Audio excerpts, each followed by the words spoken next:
Peace, Islam, Hotep.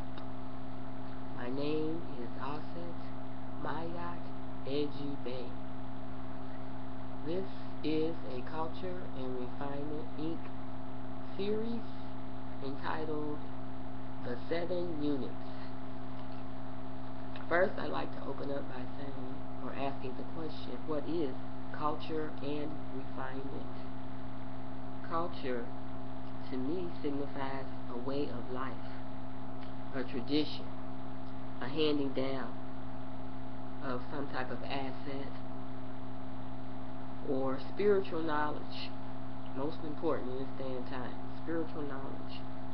An heirloom, like when you pass down certain products or something that may have been left behind by an ancestor that tells our story. But now as we looked around us, we see that most of our community is in an uproar, and everything's just been out of whack for about the last 30 years or so. So we can see where there's technically, in our communities, there is no culture at all. No culture at all. And so this is why other people around the world look down on us as a people, because we truly don't know who they are. So culture is very important. In order for people to survive, they must have culture. What is refinement? Refinement is actually getting deeper and deeper into different emblems of the culture, of what reflects the culture. Refining your craft, where it could be playing a guitar, playing some type of instrument, self-defense, teaching classes to the youth, teaching etiquette classes, language, geography.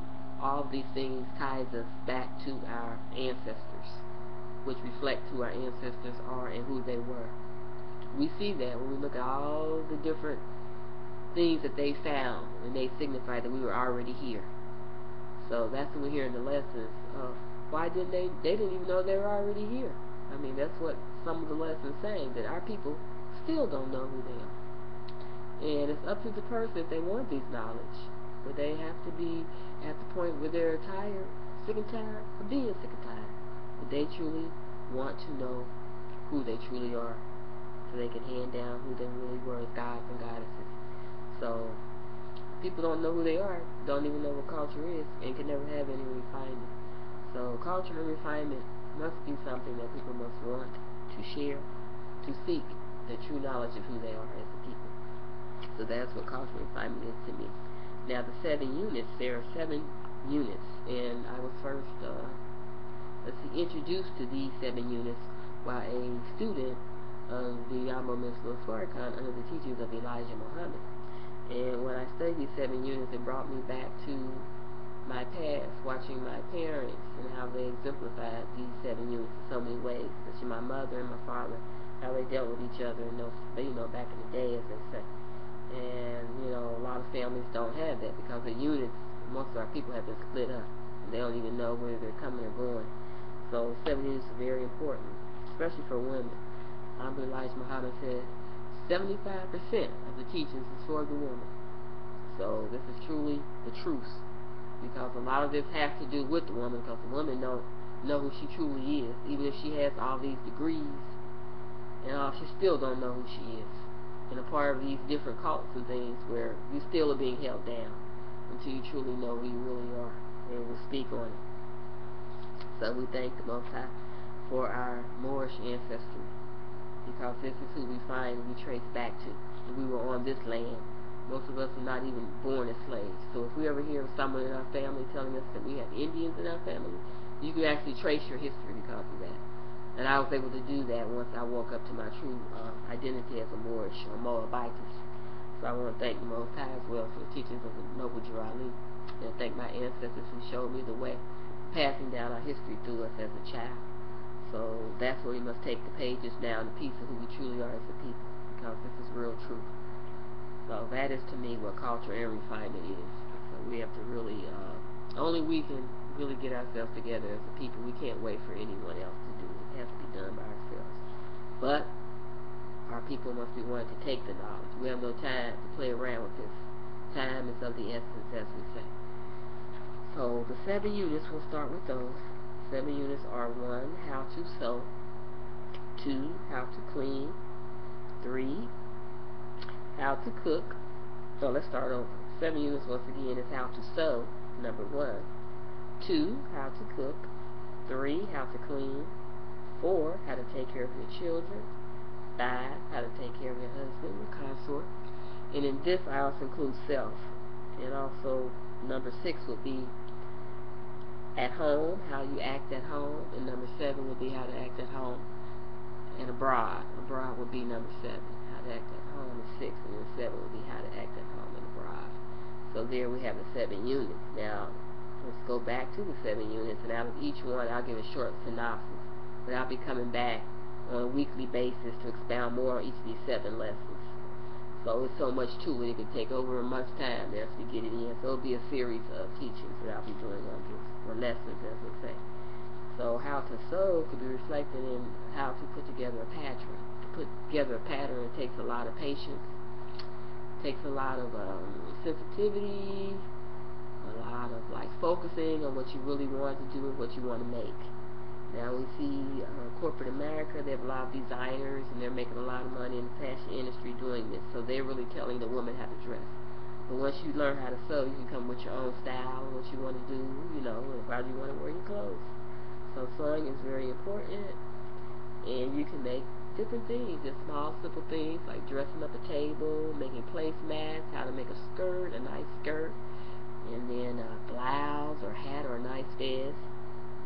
All of these things you can learn how to make under how to sew, how to put a pattern together. Just like we see a spider spin her web, it takes much patience and just steadfastness in getting that web sewn together. And so that's what we must do with the sewing. Fabrics come from all over the world. How you want to make that skirt, how you want to make it, how to make it to look. I mean, it's just so much with sewing. So we'll be going back to that too. How to cook. Cooking is very important. How you prepare a meal. What state of mind sister is in, after work from a long, hard day. Now, for me, cooking is always really a way for me to really just sit back and calm myself with planning a meal. You feel so good when you sit down and eat and feel others that partake of what you created. It's all about being creative, how to cook. And now they say here in America, it's 1 out of 2 people are obese. And there are a lot of obese children. It's come from women getting off of work, going into these restaurants, going to McDonald's or Wendy's every day, and not planning a meal where they can actually plan a meal with a crock pot. If you have a $10 crock pot, you can actually make some really good meals that are healthy with that crock pot. And by the time you get home, the meal's already done. So we'll be going over this, how to cook, because that's a true science. Flex the mind. 3 would be how to clean. Cleaning is very important about your home. How you, it says a lot about yourself. There are a lot of products out there, depending on the chemicals and all this type of things, that can actually mess a person up, depending on what you clean with. So cleaning is very important. There are a lot of natural products that you can use. We'll go into that as we teach cleaning as well. Cleaning is also a state of mind. Cleanliness is next to godliness, and that is so very true. Like when a brother comes by a sister's house and he sees the house, and first he don't think much about it, that the house is, it's not organized very good. They start dating more and more, and he sees, oh, there's something the matter with this sister, because she don't even keep a clean house. I don't know. The brothers can pick up on these things, men can. So that's a very important topic right there, how to clean. Exemplifies the state of mind as well. Number 4, how to take care of your children. We see a lot of children right now in the foster care, and this has to deal with the woman's state of mind, because the woman is the first teacher. When we look at the Egyptian, statues or photos, we see a picture of Offset or Isis with her son Heru Horus on her lap. She's actually nurturing him. He's a baby. So that signifies right there that the woman is the first teacher. Ages of babyhood on up to about 7 years old. Even if there's a father in the household, the woman is still the number 1 primary caretaker of that child. She's responsible for his physical, mental, and spiritual makeup. And we see a lot of this is lacking right now in our community. So that's very important, how to take care of your children. We have a lot of women out there that are just basically losing their mind when they have children, and a lot of them don't have a family unit or anything to, help them with. So we basically have to get back to that. I saw a lot of neglected children and teaching a lot, and really been there to teach a lot of them. So we have a lot of work to do there. Number 5, how to take care of your husbands or your consort, your mate, your male mate. So this is very important. If you can't take care of your husband, how can you take care of him if you don't even know who you are? So that's the question that's got to be done. We're not talking about the education from the European way over here. I mean, all of that is basis right now as far as I'm concerned. I mean, this has really done nothing when we look at the state of mind of the children. And with the husbands, the family as a whole, this has failed. It has failed. So we might as well, throw that in the gutter and go back to what was taught by Moorish ancestors. So this will be number 5. Number 6 will be how to act at home. That's very important. Your home base must be the community, and exemplifying that. Right now, there's nothing in the community. Number violence. You know what I'm saying? And mostly it is. It's just violence and ignorance that's out there in our communities right now. Really just have to look at it for what it is. And people don't even know what this shift is really going to signify. They don't even know how serious this thing is. But it really, really is. And people have to really learn how to come back to themselves and how to act at home. Violence must stop. There's so much. But it will, because this country is going through a big change. And people are going to have to go back to the basics, whether they like it or not. And then number 7 is how to act abroad. Our ancestors were world travelers. As Moors, we traveled the 7 seas. We taught the Europeans how to get here. So, that's actual fact. So we must go back to being exemplifying our international statehood as Moorish national divine. Moorish national divine spirituality. Such a beautiful thing. So with that, these are our 7 units. Once again, number 1, how to sew. Number 2, how to cook. Number 3, how to clean. Number 4, how to take care of your children.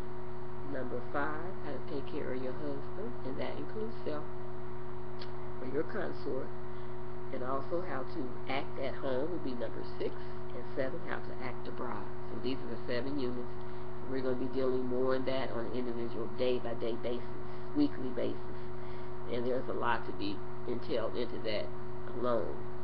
So any questions, comments, concern about how, examples or anything you want to add? Consciousness is the key, but also positivity. We'll keep it on the positive because we're trying to really make an impact. What is being taught and what time we're at right now is a very serious time. So anyone with any suggestions, just contact me at moabitis104@instructor.net.